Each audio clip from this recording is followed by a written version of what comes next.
that creative drive and passion that I live on, it wasn't ever going to work. It wasn't going to give me what I needed. So I sacked it off and I set up on my own, 1979. And I've been looking for a proper job ever since.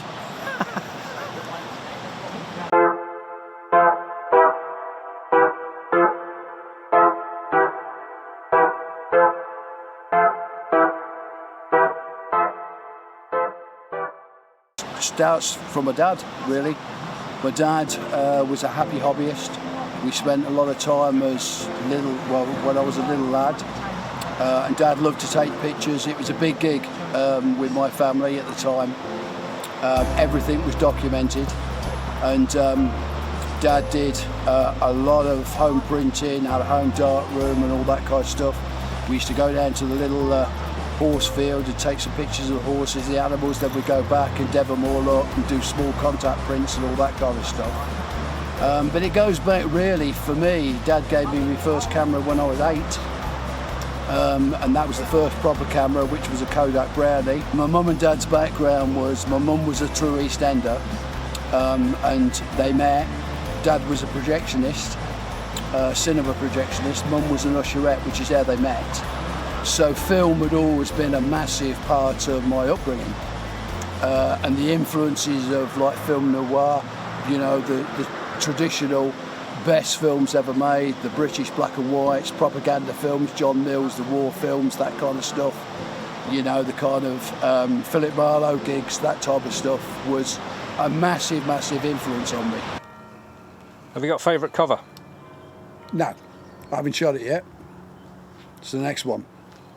It's always the next one, is it? Always the next one. Always move a line. The line moves all the time for me.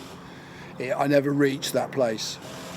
That's just another step on and another exercise, another project, another shot, whatever it is. But I never get to where I'm going. To be honest, I don't really know where the fuck I'm going anyway. You know, it's one of these things that discovering what you want to do and where you really need to be in life, creatively in my case. What makes Nick Elliott tick then? Emotion. That's what makes Nick Elliott tick.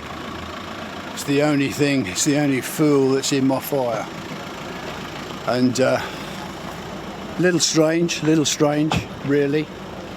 Everything I do is emotionally driven, certainly professionally, yeah, artistically.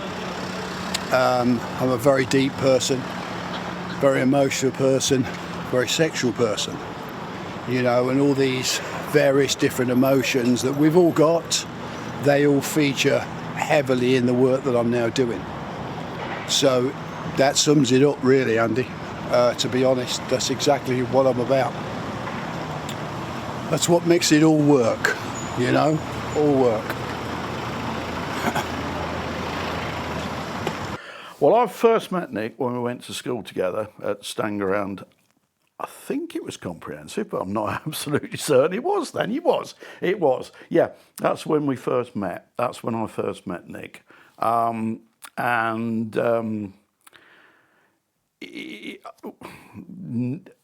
Nick's no bloody good at sport.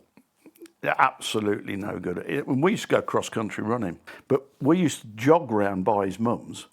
But me and Nick would get on the end of the queue and go in his mum's for a cup of tea and a bacon sandwich. And then we'd look out the window, and when we saw him coming back up, we'd peel out the back of his mum's house and get on the back of it again. And they didn't even know he hadn't been there.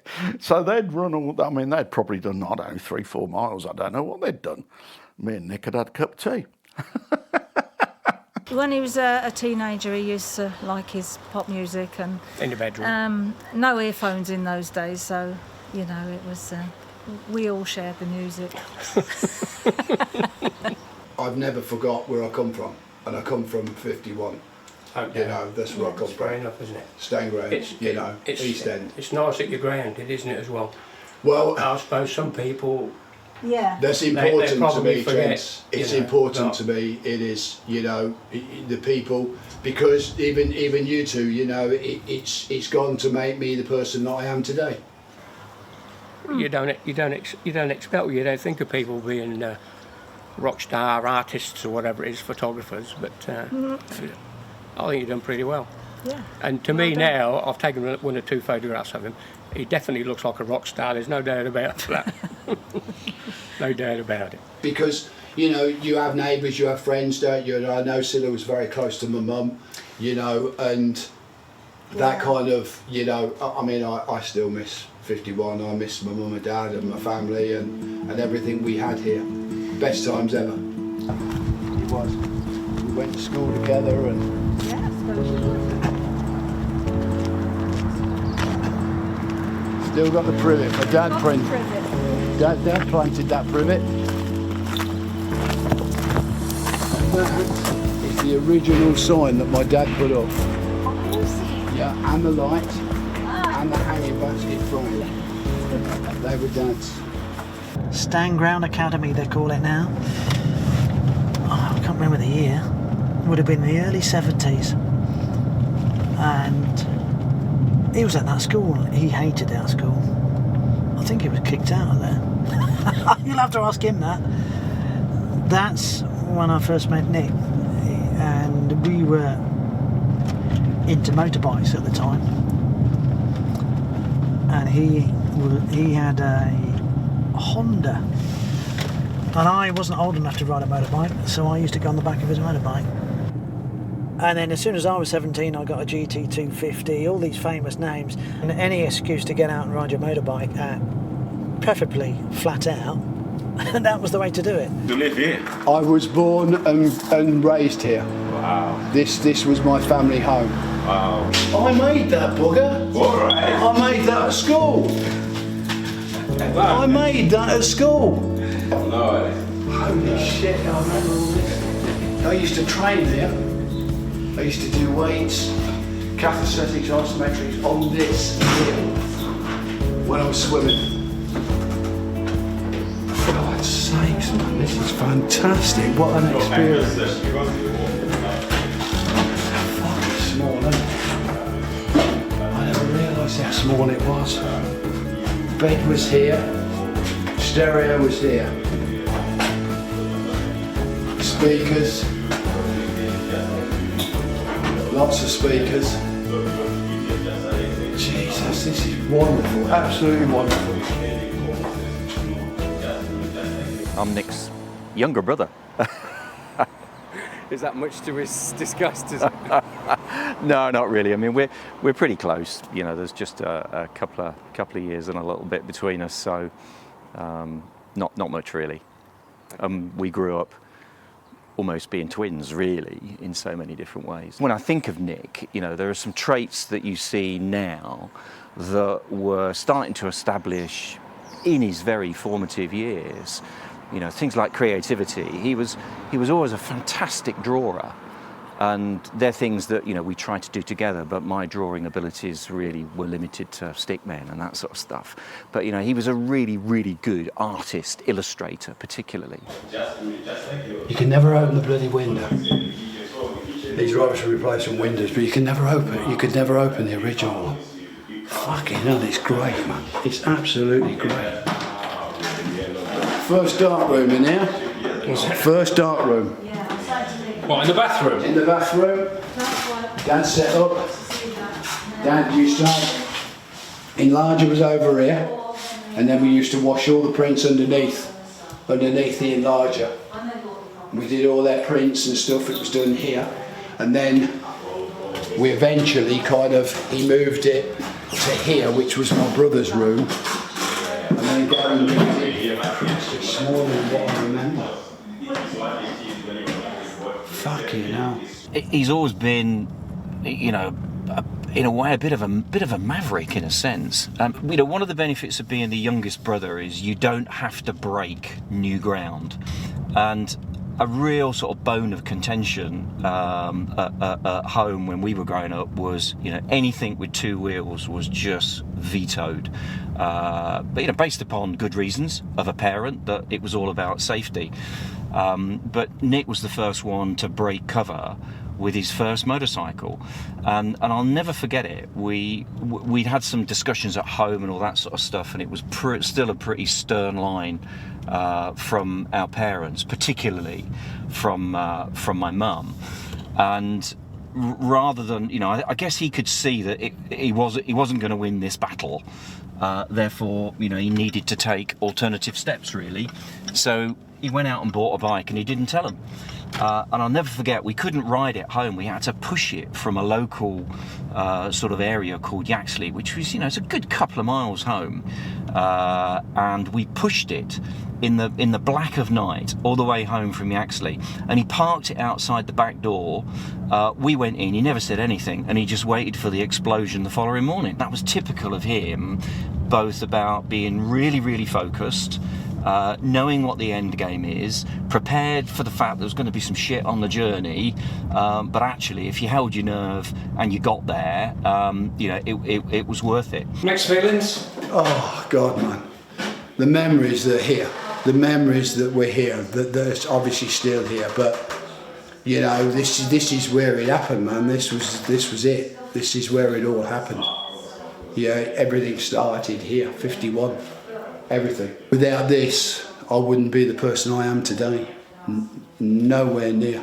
Nowhere near. He lived at 51 and we were at 84, and I was just a young teenager. I'm guessing I was probably about 14 when I first got to know him, and just in passing by their house and see his cool motorbike, we would go around there and help Nick polish his bike and, do a bit of fettling here and there.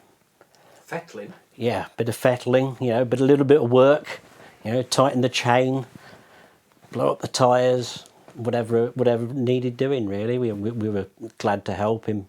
Always seemed a confident chap, always really confident back then. I really liked that about Nick. Back then it was like, he was always confident in what he wanted to do, and what he wanted to see, and how he wanted everything just so as well. What's that like good in the house then? Oh, Christ, to stand in my bedroom, bloody hell, fantastic experience. I come here every year at Christmas and for birthdays for my mum and my dad, and I just come and I sit and spend 15 minutes, half hour, whatever.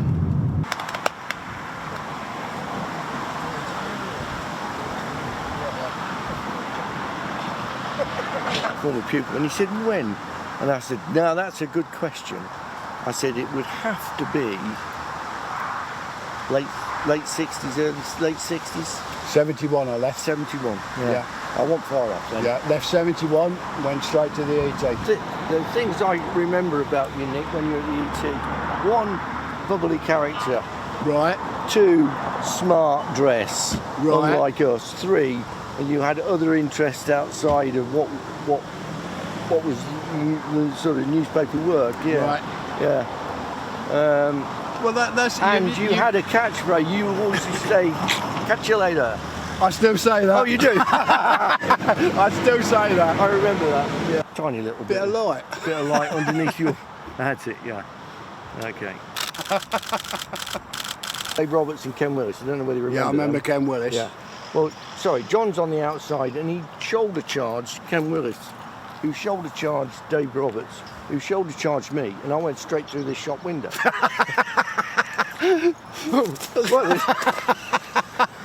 And the car, this is in Cowgate, and the car was parked in St John's car park. So I brushed myself down to this glass. We all rushed off down the street into the old GFL 532L, the old red Escort, and off. And I gets back to the office. Jack says, son, I'm glad you come back. And I said, what's the problem, Jack? He said, I've got another job for you. I said, come on, Jack, it's bloody 11 o'clock on Christmas Eve. We don't do anything. Oh, look, do this for me, son. What is it? Smash window. Can you go down to Kilgate? Somebody smashed the window. And I sort of rambled into this shop. Hello, love, I understand you can't. Oh dear. Really? Fuck me. The dark art, it's heavy shit really, man.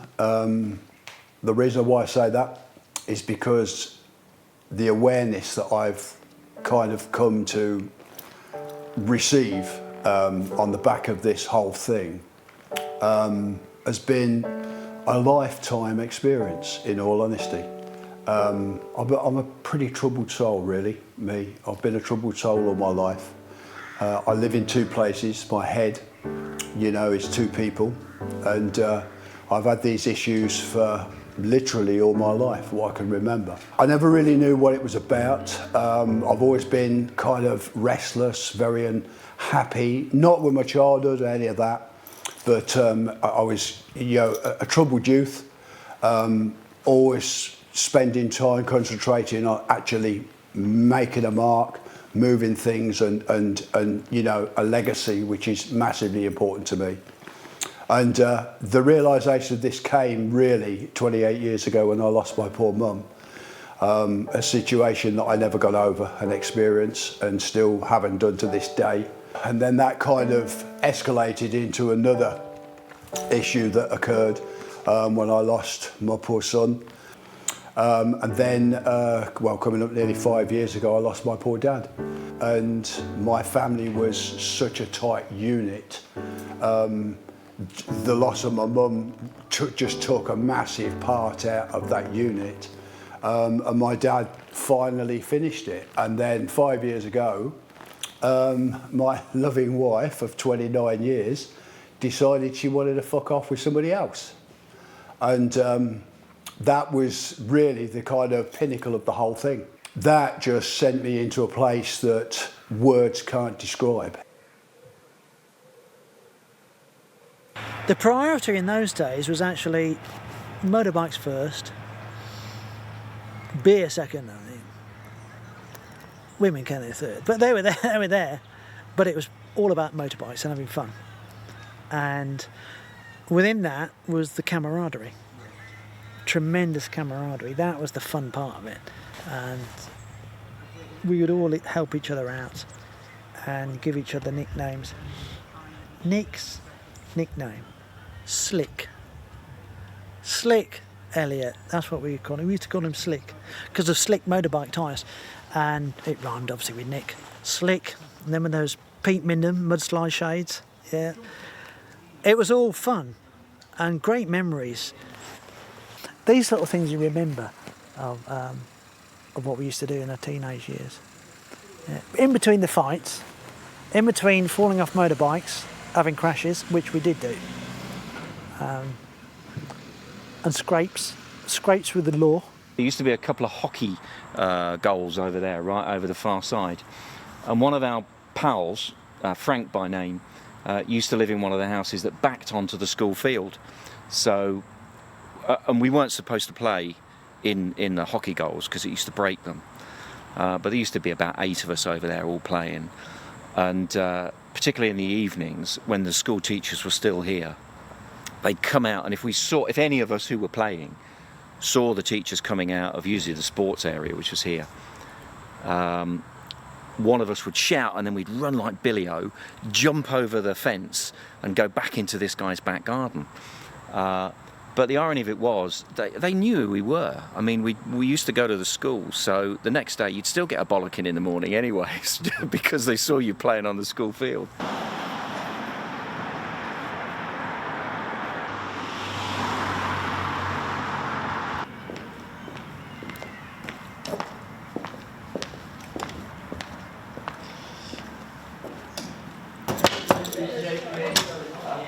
Gary! Oh, hi there. Hi, Nick. Nick Elliott. Brilliant. Good to see you, my friend. Oh, likewise, and thanks for coming in. No problem. Thank you ever so much for the hospitality and inviting me in. I can't wait, really. It's a special day for me, this is. There was a fantastic stage here. That would have been this whole building in the middle. Would it? Got right. because there was a stage, an honours board, which I was on. Yeah. For swimming. I bet that's all. I bet that's all gone. Shame, isn't it? Yeah. But that's all. Yeah. What a shame. Yeah. Dear.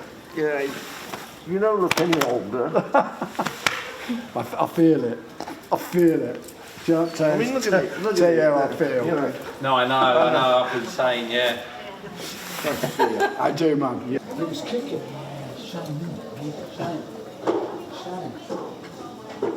We've over the years some really famous people, and it all started here at Stand Ground, and it was inspired. The reason we come up in particular to art, Mr. Sagoo's our kind of was head of art, and you're kind of subject leader in art and everything. Yeah. And this is where it all began.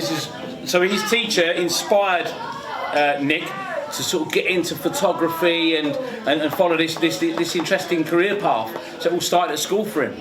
Just here. Just here. Did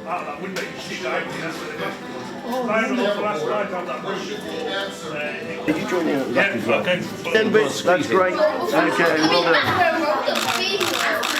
Geographically, the art department is in pretty much the same place. Yeah. But the pool used to be here. Yeah. Because you used to walk out the back of the art department, and then I used to go down into the pool. What's it like to be back here, Nick? It's really strange, actually. Mostly the whole place has changed vastly since I was here. But Gary's been absolutely a top guy today, and he's took me around and kind of scratched on parts that I do remember that are still here, the original kind of playing fields. And we went to the pool, which was a big deal for me. It weren't like this. Not at 6 o'clock in the morning every bloody morning. Good, isn't it? Fantastic. A little bit. Yeah, you got it. Yeah, sort of around the corner then. That's good. Well done. Because do you think that's your football pitches on the grass and here's your that was all the football pitches. Yeah. So I wonder whether that's we used to climb over the fence and come in here for the summer and play football. That's there was hockey. And this would be where you did your five-a-side. That's it here. What's it been like having me and Gary? Really good. I mean, it's always great to welcome any ex-students back, but somebody like yourself, Nick, who can talk about that journey and the influence that a teacher had on you in those early days, those formative years. I think that's a great thing, and going around and speaking to the students and being able to kind of relay that message to them was just invaluable. And that there, which I think is a pharmacy now, that was the groundsman top, where they kept all the cutting and tractors and all that stuff in there. Yeah. You keep going. Do you want to keep going? Because you've got the tennis courts down the end. Well, I'm going to try and get to the tennis. I've got to say, when I came, I thought I didn't know what to expect. Okay. From a guy running a gaff like this, Disappointed or? No, not at all. No, okay, not good. At all, mate. No, you're a rock and roll dude. You're there. So how was that, mate? Absolutely brilliant, man. I tell you. The hospitality of Gary Carlisle as the principal here, fantastic. Well, a lovely man. And it was really quite emotional to come back here. It really was. It's been a long time. I saw my friends were all following this bloke called Elliott, rock art photographer. And I thought, who the hell's he? And I looked at his profile picture and I thought, don't know. So I thought, right, well, I'm going to follow him as well and see what it's all about. And before we know it, we were just talking, hello, all that sort of rubbish. We had a good day. And before you know it, we get on like a house on fire. We met in a very difficult time for me and for him. And Nick became for me a really special friend. He asked me if I fancied taking on some of the social media, which I was really nervous about. I went, okay, we'll have a go. He seemed to trust me. And also now I'm also a PA and keep his diary and make sure he's on track and tell him what the weather's going to be like, wherever he's going, and basically sort out anything he needs. I'm there. I fell in love with his work, to talk with people about Nick, with many galleries, many radio, many magazine, and they started to know Nick now. Does he need to be kept on track then?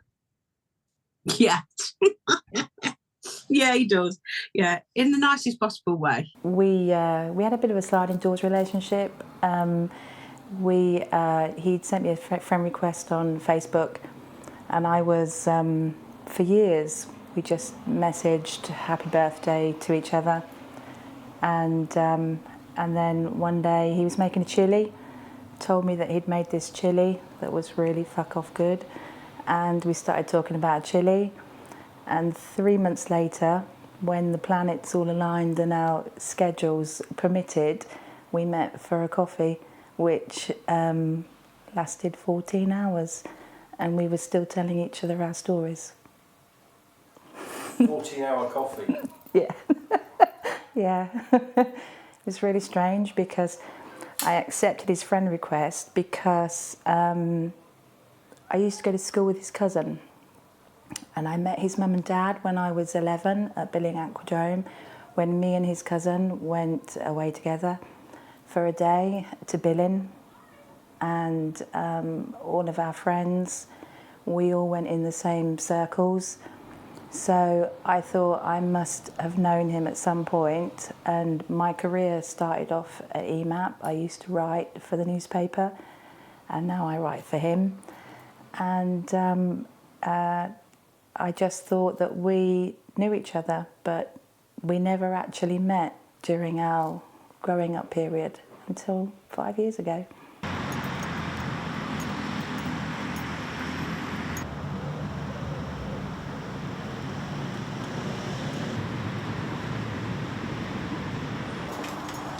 Oh man, fantastic.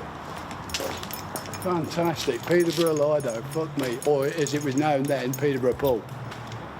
No pool like it on the planet. So when were you last here? Oh dear. 73, 74, round about that time. And what did you do here? I trained here. I trained here a lot when I was swimming. And I trained, most of the time was spent here training for the Olympics, 1972 Munich, with a guy called Brian Brinkley, who then went on to the Munich Games. I missed the time, which was a bit of a gas. But Christ, man, this is a lot of memories. And I was a lifeguard here for one season. I used to sit on this chair here. It was a different chair then, but you know, all this was closed in then. The changing room area was all closed in, but it's all open now. My dad taught me to dive there one Friday night. Just there. Just there. What, in the shallow end? Yeah. Third lane in. And now I think it was about a fortnight after I swum the race. Total bollocks. I didn't get anywhere, but you know, it was the first real taste of what competitive swimming was about. And I was a member here, Peterborough Swimming Club, for years. How was that, mate? Lovely. Coming out, they're the same turnstiles, I think. I think they're the same turnstiles. They're always a bugger to get out where you were dragging your bag. This is the original doors.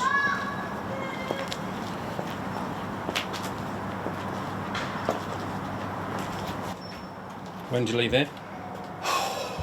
70, nearly 76. You know, I learnt a lot here, an awful lot here. You know, how to print properly, wet room, dark room, developing films, you know, newspaper life. And in those days, it was hectic, very hectic, very hectic. It really was. So what did your dad say when you said you were leaving? Christ, he weren't happy at all. He said it was a massive, massive, big mistake. We met in Nashville. First time I met, he was diving about a recording studio, taking pictures of everybody, upside down, underneath pianos, hiding behind walls. It was quite fascinating to watch, actually. And you know, I think both of us were on a sort of mutual, you know, seeking you may find venture in the States. So we just kind of palled up and became very friendly. Yeah, I mean, I haven't seen Nick for ages now, but I always feel as if he always feels close in some way because he's that kind of person, you know. Yeah, I don't feel that there's much you have to explain to Nick when you do see each other after a while, you know. I've worked with quite a few photographers in my day, obviously from the receiving end of what they do, but you know, some of them are great, but Nick's exceptional. We got together for a meeting and he presented a whole scenario to the band. It was fresh to everyone's ears at the time and came up with a whole plot, which I have to say was completely achieved from start to finish. And then Nick seemed to get excited. Well, he did get excited about what happened. And so, as you probably know, there's the fine art book, which was I think it was 10 days one summer or whatever it was the period at the time. We're in Kings Lynn with Dead Reynolds. They're filming a video here for the new single which comes out in June. And, this is part of the rockumentary. We're just kind of hanging, kind of doing a couple of flybys and seeing what we've got. We've already got some nice stuff towards the project. But it's great. These guys are top draw.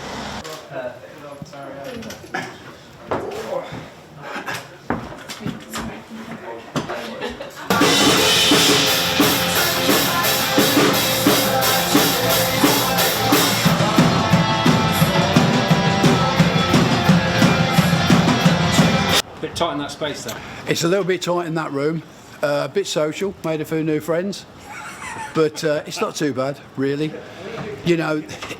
That's the kind of concept that they want to show. It's something to do with coming out of the lockdown, and that's really where the single is based. A lot of the new album is based around that kind of, all the issues that we've had, being locked down and trapped and all this kind of stuff, Put your arm out, stretch your arm out with the stick, that's it. Got it.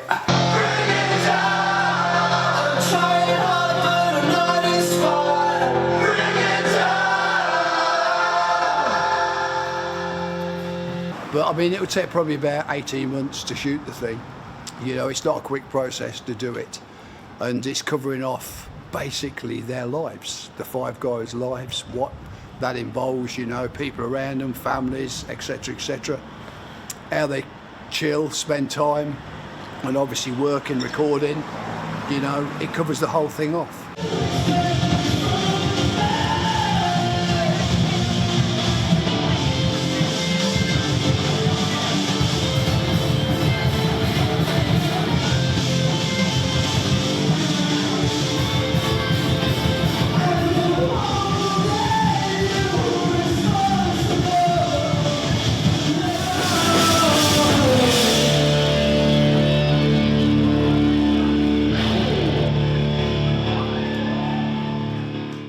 Just take half a step to your left.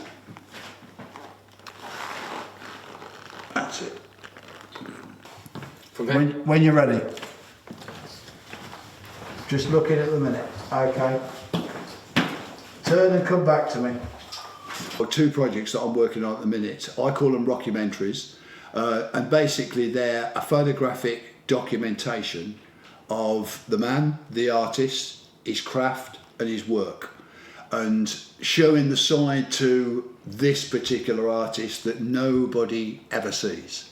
Home life, partner life, performance life, writing, the kind of mental anguish of the whole thing, and this kind of is captured in photographic documentation, which again ends up as a rockumentary, which will be a fine art coffee table book. And usually I like to tour these things as well as a placed art piece. We'll come this end into the sermon, I think we're going to turn that in the studio. Yeah, I thought actually when I saw it, because it's good, isn't it? So you two meet? Online, actually, on the family favourite, this Facebook, would you believe? Yeah, that's right. I was a family all work. I'd seen some photos that Nick had done, one especially of your dad. And I just like the way you played with the darkness in the photos as well as the light. The darkness in the photos really makes the light part stand out, and I think that's incredible. Oh, thank you, man. No, I really thank you. love it. Never did I think that I'd love someone more than she. It's over now. But let's just snore, feel the rush. Baby bought a present from the heart. Then she put the note out and I called. Well, I'm fat and morning. You know, drugs should make you cry. Just fun where past the time. You know, shouldn't have to fight.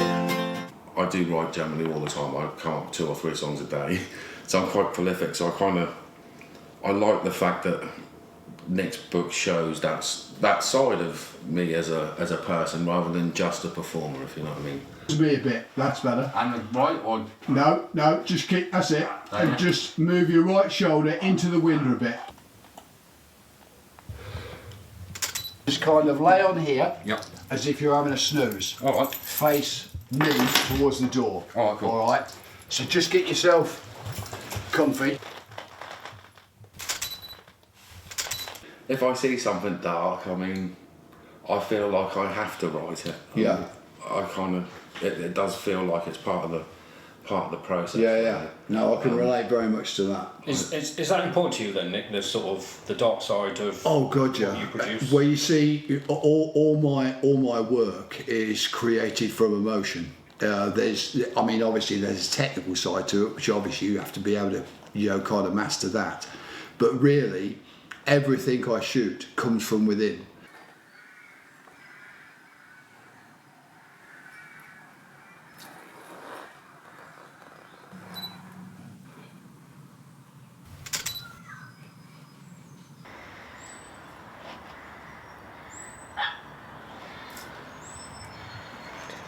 It's a bad habit, guys. I know it is, but it's fun. So you do some stuff for him now. What do you do for him now then? I take all the PR shots, video, and I write press releases, stories for him for Nick Elliott Info, and have done for a while. How'd you find that? It's really quite good fun, actually. It's quite nice to get back to a bit of writing as well, and there's an awful lot to write about him as well, so it's entertaining. Nick has a little bit of OCD, doesn't he? Yeah, he does. How do you manage that? Do you want to know the truth? I don't think you can handle the truth. He suffers from OCD terribly, but and he knows that he's got it, and he tries to control it. But the more that he tries to control it, the more that it kind of messes with his inner psyche. So you just let Nick have to do what he does all the time, OCD, putting cushions and levelling up his pictures. And you just have to allow him to do that, and then the day can go great. Do you think because of his OCD that's why his pictures are so bang on? Definitely. He's not happy unless something is 110% right for him, and that is driven by his artistic creations and also part of his OCD as well, that he has to get things right, and if he doesn't get it right, it just gnaws away at him all the time. And so you have to allow him to do that, to get things right and to do things in his routine during the day in order for him to feel comfortable during the day. Actually, it worries him, really worries him. And that transition.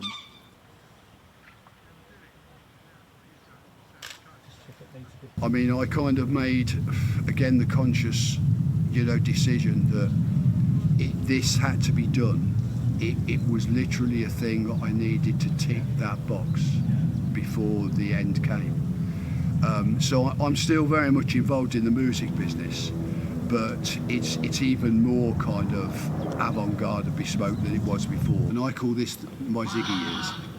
When Bowie left and killed off Ziggy, he then moved into being the true creative genius that he became. I came into his life where his mental health wasn't 100%, and it was the aftermath of attempting suicide. I just didn't know what to do. For me, I put this kind of tag on the whole event. I titled it No Date Shone Side of September, which was basically I was going to kill myself. For me, this was real. I'm a kind of person that I don't talk about shit, I do it. And so basically, literally what I decided to do, that was it, and it would be death by hanging. How did you approach that? Well, like I say, I did a lot of research. I know that sounds completely silly, but that's what I did. Because what I wanted to do, I wanted to document the event, the whole thing, from start to finish, which is literally what happened. And we arranged it, and well, it was my best friend, a guy called Lindsay Barn, and me and Linz talked in massive depth, planned it all out exactly what would go on, and because obviously, you know, once I was in the point of where I was essentially on the point of dying, there was nobody there to shoot the thing. So the brief was that Linz would shoot whatever happened, and that was the strict rule. Whatever happened, he shot it. Settled in North Norfolk about 15 years ago. Got really pissed off with what was going on in the UK, really, Andy. So moved here for a bit of quality of life. That's what it's all about, quality of life at the end of the day. And we find ourselves at Wells Next to Sea today, which is minging with everything I tried to run away from. I work all over the place though, all across the UK, across the world, you know, so it doesn't really matter. Norfolk has a vibe when you can find the space and the holes, you know. Unfortunately, a lot of that vibe goes away when the centre of, you know, society as it is now comes over here to have weekends and days out. I know, I mean, we all did it as children, we did the same thing, but you know, things seem a lot better in those days. Is it important for you to be in the right environment when you're working, when you're creating? It's very important for me to live in that space, yeah. I mean, obviously, you know, working in the rock world as I have done, you know, you could be at a festival like, you know, Sonosphere when I did the stuff with Iron Maiden, Metallica. You know, you're talking 160,000 people. You know, it's madness. I started representing him in the UK with getting him contracts to photograph various artists for album covers and for publicity shots. I go to Nashville all the time, and it was probably about 2010. I said to Nick, well, look, I'm off to Nashville for a week. Do you want to come for the crack? You know, basically, I was running some shows in Nashville. It was all around the CMA Awards in November of that year. And yeah, he said, that'd be good for a giggle. So we went with Sandy from Marmalade, and we met up with a couple of other British artists that live in Nashville, and we had a great week. You know, we did the shows, we did lots of radio, some TV, and introduced Nick to the American scene, which he caught the bug very quickly, you know. And people loved Nick. I mean, we were going everywhere. We were going into restaurants, and people were, you know, the waitresses were leaving their number on the side of his table. And then, you know, and you're sitting at a table with quite highly revered, I'm just calling him a DJ, but, you know, radio station owner, presenter, and myself and another guy that was a recording artist, and Nick would be the one getting all the attention. So he said, well, you should look after my interests in America, which is what I do. So what was Nick's dress sense like then compared to now? Oh, crikey me. That's a totally different thing now. He's evolved, hasn't he? No, he was I'm guessing he was a conformist then, because I mean, that would have been school uniform days. Yeah, I've always placed a lot of emphasis on my image. It's something that I've just always had from being, a teenager, really. I think it's important to look good. Certainly in the business that I'm in, it's important to look good. Plus, I think it's a statement, artistic statement, or it is to me. Flamboyant, very much out there. It's obviously an expression of how he feels, and I think it's great because he takes longer to get ready than I do. Whatever he's doing, he dresses the part. He's more like a rock star than the rock stars he pictures. I always say to him, what are you going to wear? What are you going to wear tonight for this gig? Well, I've not decided yet, but, yeah, I like to see what he wears. He's got some great clothes. He's got to stand out because of what he does for a living. Yeah, it ain't no good, pair of flip-flops and a pink shirt, by the way, I don't know. It's something that I use as an expression, and it allows me to kind of just push the line and produce an individuality, which is what my whole art is all about. It's his own fashion, I mean, who knows what he's going to be in the next day? So I think that's half of his attraction, is that you just don't know. It's not about compliance with anything or conformism at all. It's about being totally an individual, a one-off. His dress sense, well, that's developed over the years, as he has. Very much in the old days, it was T-shirt and Levi 501s, that was it. And but now it's a lot more flamboyant, and Nick can get away. I know what he likes. He can get away. It's not my style at all, but that doesn't matter. It's Ask Nick Elliott. We're in Norwich, and we're at Norwich Nick, named after me. Not really, but what a foreboding fucking place this is. Jesus Christ. You certainly wouldn't want to mess with the Dibbles and end up having a bit of a holiday over here.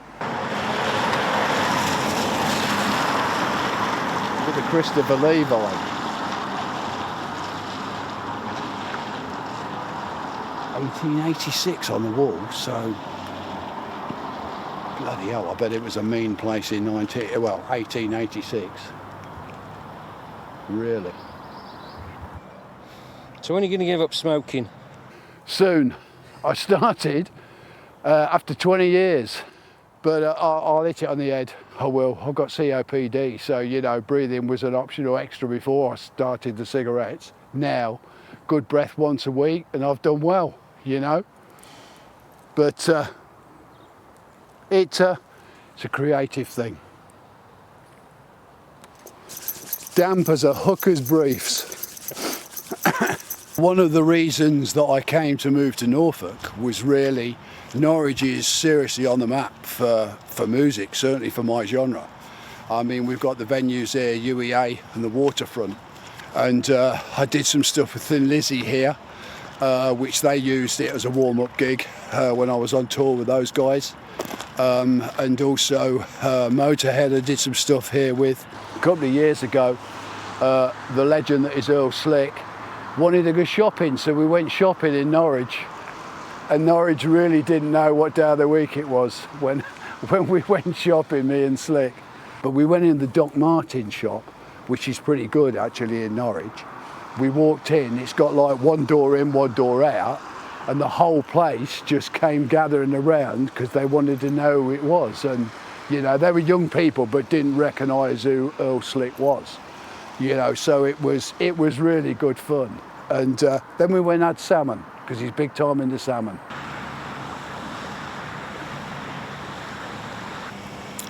A small interlude.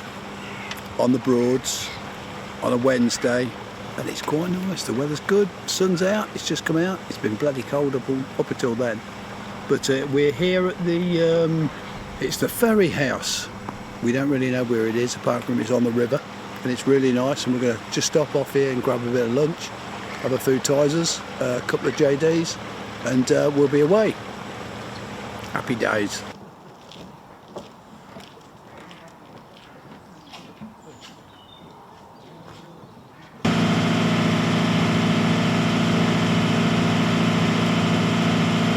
Enjoy riding your boat? Great, absolutely brilliant. I love it, man. I really do. I think it's absolutely top draw away to pass your time. It really is.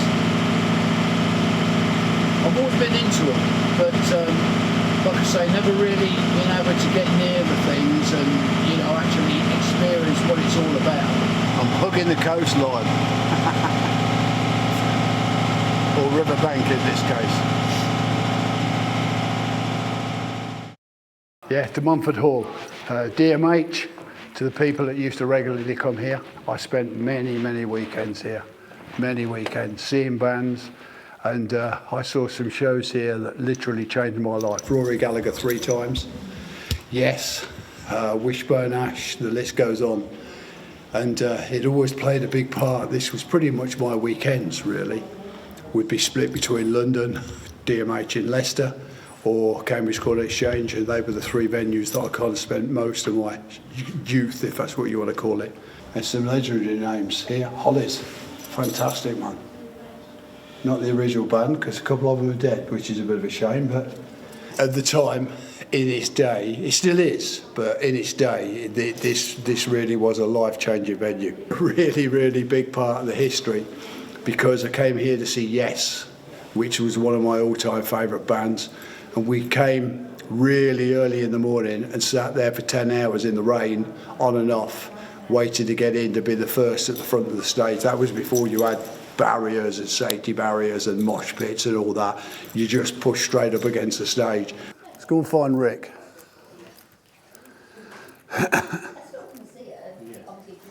You worked with Rick Wakeman, yeah? Yeah, Rick Wakeman, legend, absolute legend. Incredibly funny guy, but I was lucky enough to meet him 2 or 3 times when I was working with Planet Rock, and he was heavily involved in Planet Rock Radio. Used to do a Saturday morning show, which was a complete riot, but we did a couple of festivals together, and it was one of them kind of fanzine things. I don't usually do that, but for Rick Wakeman, you got autographs and stuff. You had your picture taken with him. You know, it was fantastic. Heading backstage, which is also a very special place. I met a lot of legendary artists here.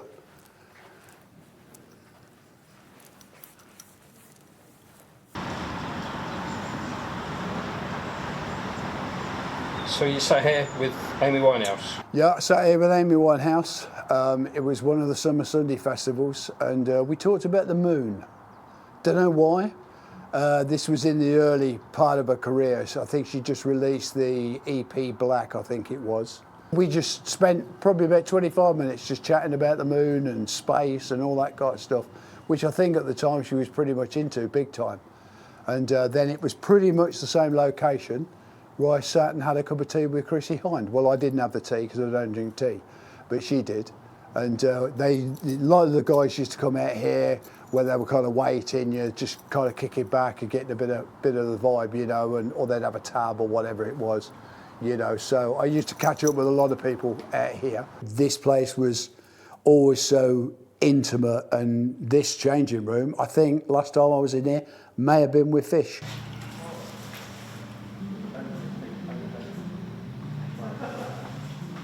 There's a big stage. It was always a big stage. Animals. I did some stuff with the animals here. Blockheads.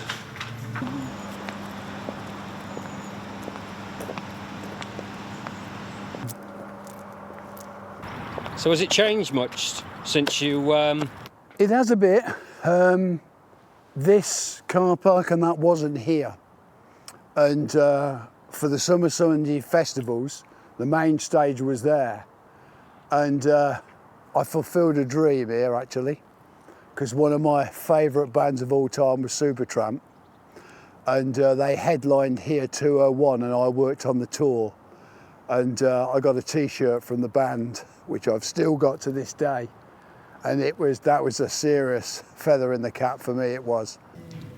What sort of influence did this place have on your career? On my career, massively.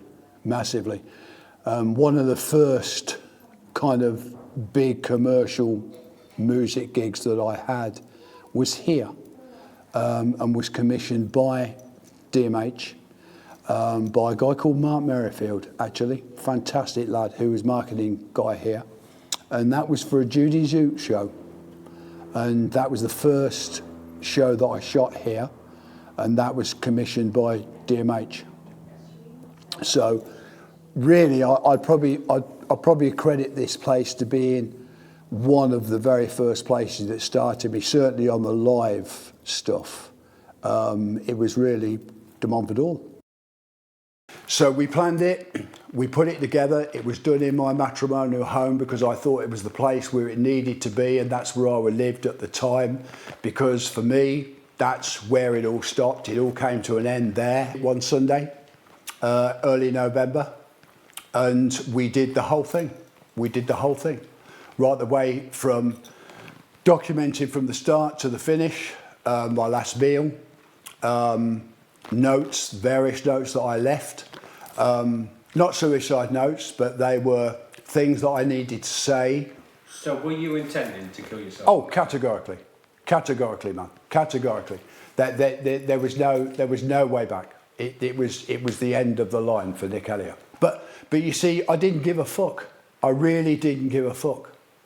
And to be honest, I think on reflection, that has very much contributed to the art of where I am now with what I'm doing, because I no longer care. I know that's a very broad statement, but to get to do the stuff and to shoot the projects that I have shot in the past 5 years and what I continue to do, I can't afford to care. When I say that, I mean, I'm not interested in views, opinions, people's attitudes. I'm not interested in that at all. This is not a rebellious kickback at life. It's about creating something that is so real, so touchable, so tangible, that for me, it's exorcism. It's liberating. That's what it is, where I am now. Do you worry about what people think? No, not at all. And I'm not being ignorant in that. I'm not being a Bolshevik or not fucking interested in what people's views are. Because if somebody has a view, I look on it that then my work here is done. The Social Distancing Festival, first festival I've actually done for over a year. Obviously because of the COVID situation, you know, it's been very, very bad. The arts, music world has suffered big time. You know, everybody's kind of struggling with everything. You know, nobody's working, nobody's earning jack shit.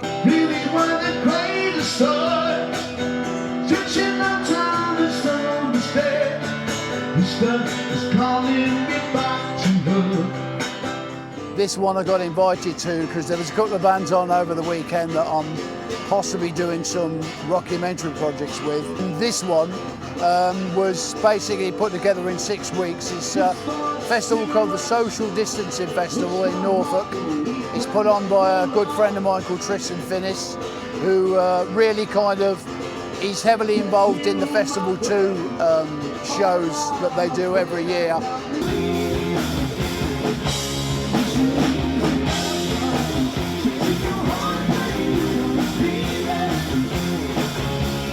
So chewing gum sets you up, does it? Yeah, chewing gum. I've always chewed. It helps when I shoot.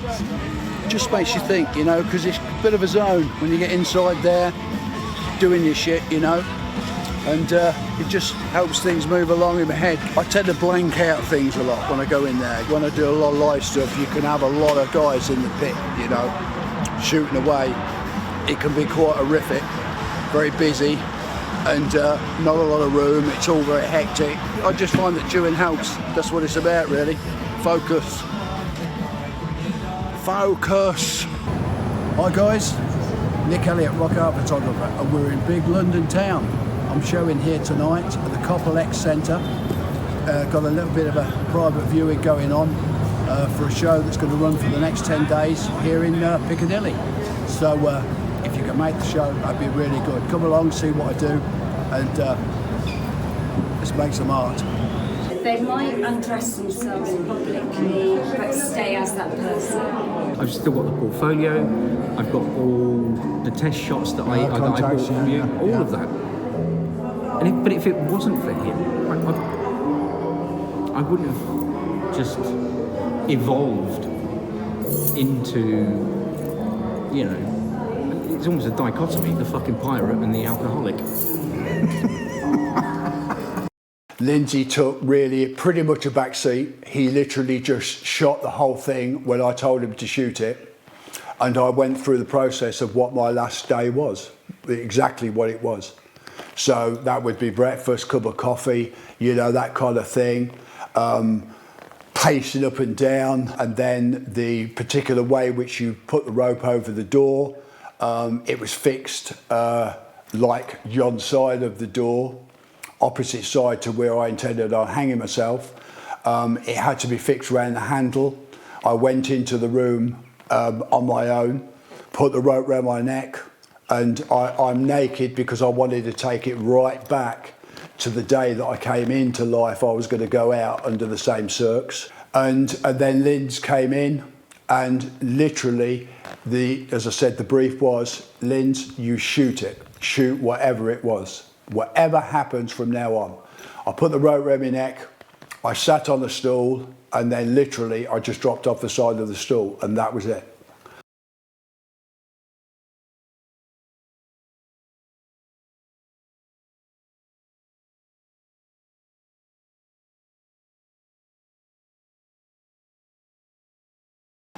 What's happening today then, mate? Well, this is shoot day. We're off to a place that is an old ruin, a military barrack. That's the first place that we're going to kind of check out. Not too far away from here. We're in Kenmare, which is Southern Ireland, and a lovely little place actually. We've just had a very sensible English cum Irish breakfast, full Monty, and so we're going to hopefully get something in the can today. Here we are at Mulgrave Barracks, Republic of Ireland, County Kerry. I'm Simon Collins from Molecule, E-Molecule. Can't even pronounce my band name properly. And well, Kelly's hiding in the tower. Kelly's in the tower? Yeah, no steps there, Kel. Sorry. That's a cool shot though, actually, looking up. Well, look at this. Look at that, eh? Yeah. Very cool. Yeah, we're here to do a photo shoot with Nick Elliott. And, oh, shit. And, that comes with the territory, really. Yeah. But I kind of like the idea of open arms. Yeah, I do. And then I could wear a shirt or I could not wear a shirt. Yeah, I think maybe we should switch it up. Maybe let's do some with hang it out. Yeah, what, without the body warmer? Well, no, with the long sleeves up, yeah. I think so. A little too much? Yeah, I think halfway would do. Yeah. Oh, I see. That's so. Okay. Okay. All right. What do you reckon? Sounds great. Happy with that? Yep. How's the day going so far, Simon? Good, yeah, much better. Started off very, very rough indeed. Yeah. Carlo. Then my mum walked in. She's got keys to my spot, and I was fucking like naked on the couch. So right. that was that? Right. Yeah. So that wasn't a good start. Right. Yeah. You know, it's never a good start when your mom sees you naked. One more. That's good, Cal. Move if you need to. That's nice. That's lovely. And again. That's good.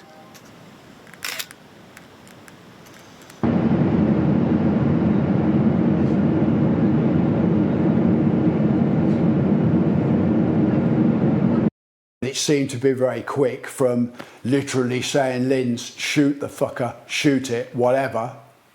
And, you know, there was the debate between, well, no, I'm going to start. No, you shoot it. Let it go as it's going to go. God will make the decision. And then, and as it was, I think he did, because I do recall where this is in psyche or whatever, deep in my mind, I do recall when I slipped into the unconsciousness, I saw my mum come into the room. Mum walked from right to left in the frame, and she walked into the room, and then suddenly there was some kind of words were exchanged, but I couldn't tell you what they were, but it was definitely Mum, and I could see her. She was there. You know, I'm a great believer in that kind of stuff, and I saw it. And at that time, I had no conscious state at all. I didn't know what was going on. And the next thing I know, Lindsay was literally holding me up, taking the tension out the rope. I remember him ringing and saying he's okay, but the stool he was sitting on slipped. And he started to die. He started to literally hang it himself. And he was okay, but if Lindsay hadn't have been there, which was his friend, if Lindsay hadn't have been there, he'd be dead. He grabbed hold of me round my arms. That's where I remember coming, you know, round. And the rope, it was still around my neck, but he pulled it so it didn't choke on my neck. And he was also holding my body up, which was dead weight, to stop the tension on the rope. And then he managed to get the rope off.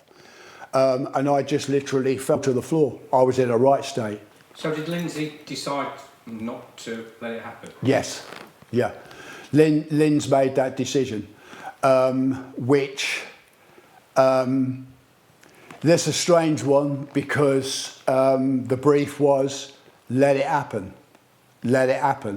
But Lynn's said no, you know, he is my best friend, and he went in to do what he needed to do.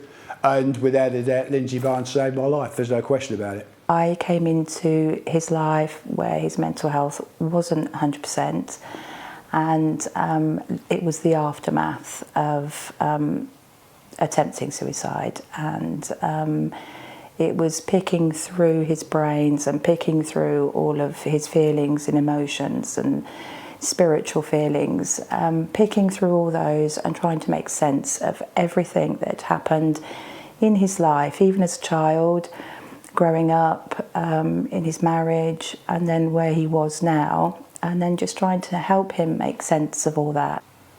How do you see where Nick is going to progress in the future? He's extremely driven by his experiences, but I think that he will always be driven, and his art has taken a remarkably different course of events because of events that have happened in his life. It's kind of runs parallel to his art, kind of runs parallel to his life, really. My name's Nick Elliott, world-renowned rock art photographer, and I'm coming to America to meet you. And I'm going to come with a few of my friends here. This is just a small example of some of the iconic artists that I've worked with over my lifetime and dedicated my life to the art. And me and the guys are going to come over and we're going to tour the US, and we're going to do a really special, exciting show, a very up close and personal thing. There'll be a lot of meet and greets, stacking exhibitions, Q&A in front of a live audience, which will give you guys the opportunity to ask some questions and learn about what it's like to spend your time and your life with these kind of artists. And also, you know, to hear some of the backstage, some of the filth, some of the dirt, man, you know, and on what it's all about. I'm mad for it. I'm so excited about coming over there, spending some time with you guys. I really can't wait. So make sure you come and see the shows. Let's spend some time together, meet and greets, up close and personal, and let's have a few laughs, bit of giggles. You know what I'm saying? Sex, drugs, rock and roll. You can see what kind of effect he has on people, and how great he is at his craft. He's a free spirit. and he can do what he wants to do, can't he? And he knows what that shot is, and I think that's part instinct and part visualization. So it brings together that creativity, it brings together that focus, it brings together that vision, and I guess it brings together that impatience. As a performer, I can tell how they feel from your photos. Yeah, he's a lot more outlandish and rock and roll than he was. But that's developed over the years. His sense of humour hasn't developed, though. So to get to where I am now, to get right inside, it's cosmic, man, for me. It's just cosmic, you know. But I don't know. It's been a rough trip, but it's been a good trip, without a doubt. Would I do it again? Yeah, I would, categorically. But I may well do it a little differently. But yeah, I'd do the fucker again, no two ways.